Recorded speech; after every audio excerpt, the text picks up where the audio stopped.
Shalom, selamat sore Bapak Ibu Saudara yang dikasihi oleh Tuhan. Pada kesempatan sore hari ini saya sedang berada di Joglo Lariso Ambulu. Dan pada kesempatan kali ini juga saya akan membahas Katekismus Heidelberg ke-19 dengan pertanyaan. Pertanyaan yang pertama, dari manakah kamu mengetahui hal itu? Jawabannya adalah dari Injil yang kudus, yang Allah sendiri nyatakan pertama-tama di Firdaus, kemudian ditawarkan oleh para bapa leluhur yang kudus dan para nabi, dan diberikan bayang-bayangan di dalam persembahan-persembahan korban dan ucapan-ucapan lain dalam Taurat, dan akhirnya digenapi oleh anaknya yang tunggal. Pertanyaan yang kedua, dari manakah kita mengetahui bahwa Yesus Kristus adalah Allah yang sejati dan menjadi perantara kita? Jawabannya ada 4 poin. Kita akan membahas satu persatu dari poin tersebut. Poin pertama ialah dari Injil yang kudus atau firman Tuhan. Jadi firman Tuhan menjelaskan kepada kita bahwa Allah sendiri yang menyatakan dirinya dalam Yesus Kristus, dan pertama kali dinubuatkan dalam Kejadian pasal yang ketiga ayat yang ke-15 tentang kabar baik tentang Tuhan Yesus.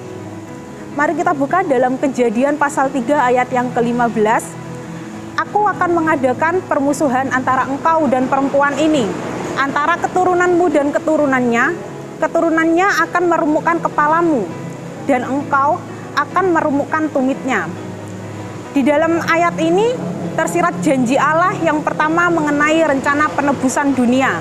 Janji tersebut menubuatkan kemenangan mutlak umat manusia dan Allah atas iblis dan kejahatan melalui peperangan rohani di antara keturunan wanita, yaitu Yesus Kristus, melawan keturunan ular, yaitu iblis dan para pengikutnya.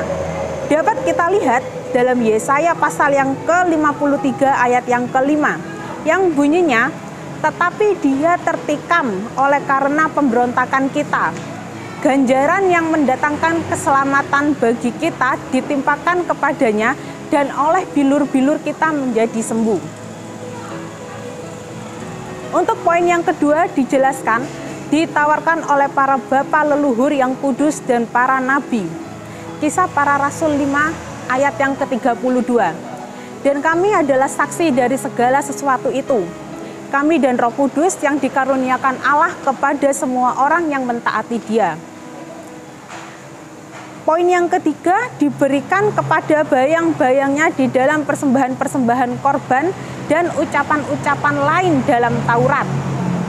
Di sini dijelaskan dalam Perjanjian Lama tentang korban hewan, tetapi di dalam Perjanjian Baru Yesus Kristus adalah korban sejati. Ketika kita percaya kepadanya, maka dosa kita akan diampuni dan kita memperoleh keselamatan. Dapat kita lihat dalam Kisah Para Rasul pasal 5 ayat yang ke-31.